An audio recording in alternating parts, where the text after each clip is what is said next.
Hello friends, நான் வெண்டைக்காய் எடுத்து இப்போ ஒரு கார பொரியல் பண்ணியிருக்கேன். இந்த கார பொரியல் சாம்பார் ரைஸ், லெமன் ரைஸ், தயிர் சாதம் இதுக்கெல்லாம் நல்லாயிருக்கும். வெரைட்டி ரைஸ் எல்லாத்துக்குமே நல்லாயிருக்கும். வெண்டைக்காய் ரொம்ப மூளைக்கு நல்லது. நம்ம குழந்தைங்களுக்கு சின்ன வயசுலேயே வெண்டைக்காய் கொடுத்து பழகணும். 1/2 கிலோ வெண்டைக்காய் எடுத்து நல்லா வாஷ் பண்ணிவிட்டு நல்லா துடைச்சிட்டு வச்சுருக்கேன். இப்போ கட் பண்ணிடலாம். வெண்டைக்காயை 1/2 இன்ச்சு சைஸுக்கு வெட்டணும். ரொம்ப நைஸாக வெட்டினோம்னாக்கா கொழப்பு அதிகமாகிடும். இப்படி பார்க்குறதுக்கு நல்லா தனித்தனி பீஸாக இருக்கணும். எல்லா வெண்டைக்காயும் கட் பண்ணியாச்சு. இப்போ ஒரு 10 நிமிஷம் அப்படியே ஃபேன் காற்றுல வச்சுட்டு அதுக்கப்புறம் நம்ம தாளிச்சிடலாம். இப்போ கடாய் வச்சு எண்ணெய் ஊற்றிட்டேன். இப்போ அதில் போட்டு நல்லா ஃபஸ்ட்டு வதக்கிக்கலாம். ஃபஸ்ட்டு வெண்டைக்காயை தனியாக நம்ம வதக்கி எடுத்துக்கணும். இல்லைன்னா நம்ம வெங்காயம்லாம் சேர்த்து வதக்கினோம்னா கொழப்பு அதிகமாகிடும். அதனால் வெண்டைக்காயை எப்போதுமே தனியாக வதக்கி எடுத்துக்கிட்டு அதுக்கப்புறம் தான் நம்ம தாளிக்கணும்.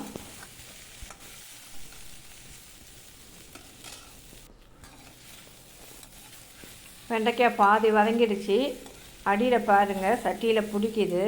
அப்படி பிடிச்சாக்கா அது நல்லா நாட்டு வெண்டைக்காய். இப்போ பாதி வதங்கிடுச்சு. இப்போ நம்ம உப்பு சேர்த்துக்கலாம். கொஞ்சம் லைட்டாக சேர்த்துக்கலாம். மீதி நம்ம கிரேவி பண்ணையில் அதில் சேர்த்துக்கணும். 1/2 டீஸ்பூன் தனி மிளகாய் தூள் சேர்த்துக்கிறேன். ரெண்டுத்தையும் போட்டு நல்லா மிக்ஸ் பண்ணிடலாம்.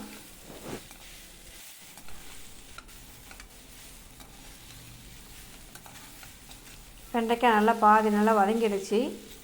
இப்போ ஒரு பிளேட்டில் மாற்றிக்கலாம்.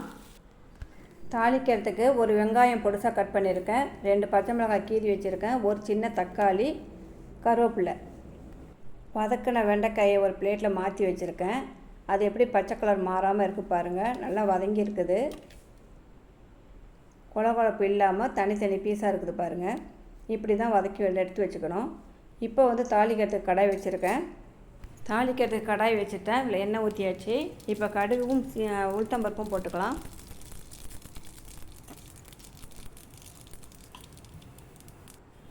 பருப்பு செவந்துடுச்சு. இப்போ கட் பண்ணி வச்சுருக்க வெங்காயமும் கருவேப்பிலையும் சேர்த்துக்கிறேன்.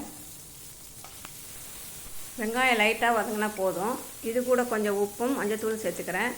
ஏற்கனவே உப்பு நம்ம வெண்டைக்காயில் சேர்த்துருக்கோம். அதனால் கம்மியாக சேர்த்துக்கலாம்.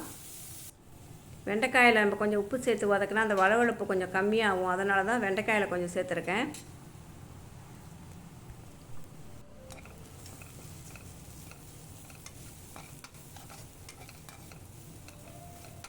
எல்லாம் சேர்த்து வதக்கியாச்சு. இப்போ கட் பண்ணி வச்சுருக்க தக்காளியும் பச்சை மிளகாயும் சேர்த்துக்கிறேன். இதையும் நல்லா வதக்கி விட்டுடலாம்.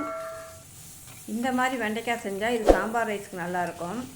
நம்ம காரக்குழம்புக்கெல்லாம் நம்ம வெண்டைக்காய் பொரியல் பண்ணோம்னாக்கா அதுக்கு நம்ம தக்காளி பச்சை மிளகாலாம் சேர்க்க வேணாம்.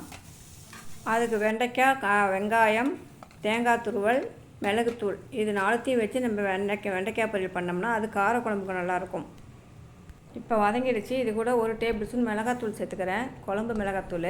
ஏற்கனவே 2 பச்சை மிளகாய் போட்டிருக்கோம். 1/2 டீஸ்பூன் தனி மிளகாய் தூள் போட்டிருக்கோம்.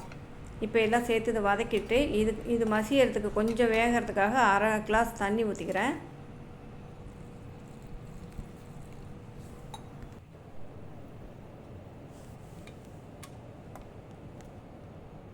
இப்போ மூடி வச்சிடலாம். இப்போ 1 நிமிஷம் ஆயிடுச்சு. கொஞ்சம் நல்லா வெந்திருக்குது தக்காளி வெங்காயமெல்லாம். இப்போ நம்ம வதக்கி வச்சுருக்க வெண்டைக்காய் இதில் சேர்த்துக்கலாம்.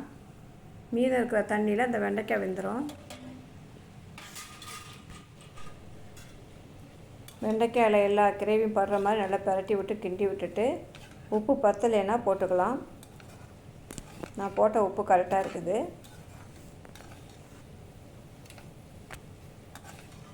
எல்லாம் நல்லா கிண்டி விட்டுட்டு இப்போ மறுபடியும் வெண்டைக்காய் வேகிறதுக்கு கொஞ்சம் மூடி வச்சிடலாம்.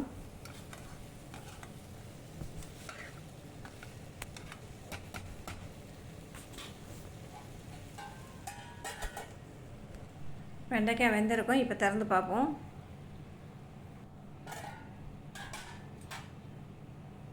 நல்லா வெண்டைக்காய் வெந்திருக்கு. கிரேவி கூட நல்லா சேர்ந்த மாதிரி இருக்குது.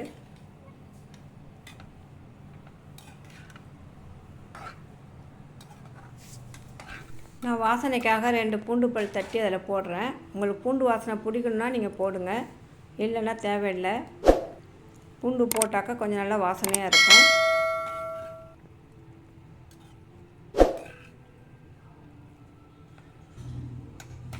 இப்போ அப்படியே மூடி வச்சிடலாம்.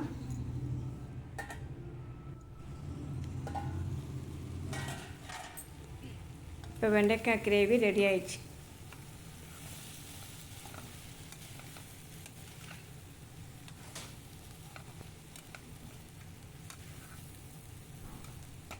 இது கூட பச்சை கொத்தமல்லி சேர்த்துக்கிறேன். அவ்வளோதான். எங்கள் வீட்டில் இன்றைக்கி கத்திரிக்காய் முருங்கைக்காய் சாம்பார், அதுக்கு சைட் டிஷ் வந்து வெண்டைக்காய் பொரியல்.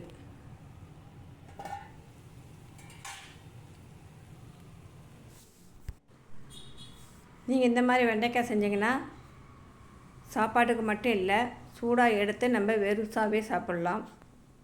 இந்த ரெசிபி உங்களுக்கு பிடிச்சிருந்தால் லைக் பண்ணுங்கள், ஷேர் பண்ணுங்கள், சப்ஸ்கிரைப் பண்ணுங்கள். தேங்க்யூ.